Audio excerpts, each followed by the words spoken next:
Six-time former BJP MP and ex-Wrestling Federation of India President Brij Bhushan Sharan Singh has been acquitted in the sexual harassment case filed by 6 of India's top women wrestlers. Additional Chief Judicial Magistrate Ashwini Panwar of the Rouse Avenue Court also cleared Vinod Tomar, the former Wrestling Federation of India Assistant Secretary and Singh's close aide, of all charges in the order pronounced Monday morning. After almost 2 years of in-camera proceedings, the court today honorably acquitted both of the accused, the lawyers said. Advocate Rajiv Mohan, appearing for Singh, also told that the unexplained delay, inconsistencies, contradiction on major issues and post-incident conduct of all complainants made their version highly unbelievable. Talking to the media outside the court, Singh hailed this as a victory he was sure of.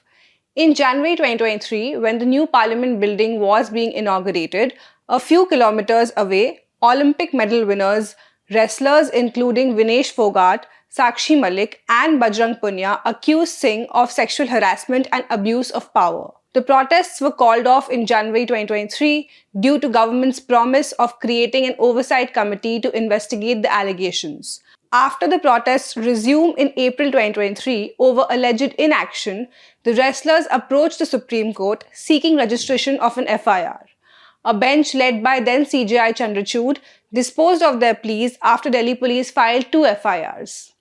On April 28, on the basis of complaints filed by 7 complainants, including a minor, the Delhi police FIR named Singh and Tomar.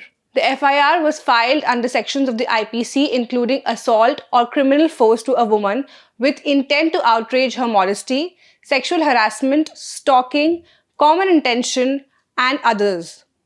Brij Bhushan and Secretary Vinod Tomar were named in the FIR, and in May 2024, the trial court presided over by Additional Chief Metropolitan Magistrate Priyanka Rajput framed charges against Singh under IPC for offences related to 5 complainants while discharging him in relation to 1 complainant. Tomar was charged only with criminal intimidation in respect of 1 complainant. The POCSO case against Singh was closed in Patiala Court in May 2025 after the father of the minor complainant sought a withdrawal from the case. Before we leave, a thank you to all our 3 million YouTube subscribers for helping us reach this milestone. Your support keeps us going and motivates us to keep delivering our best journalism every day. If you haven't subscribed yet, join the print community by hitting the subscribe button. We'll see you in the next video.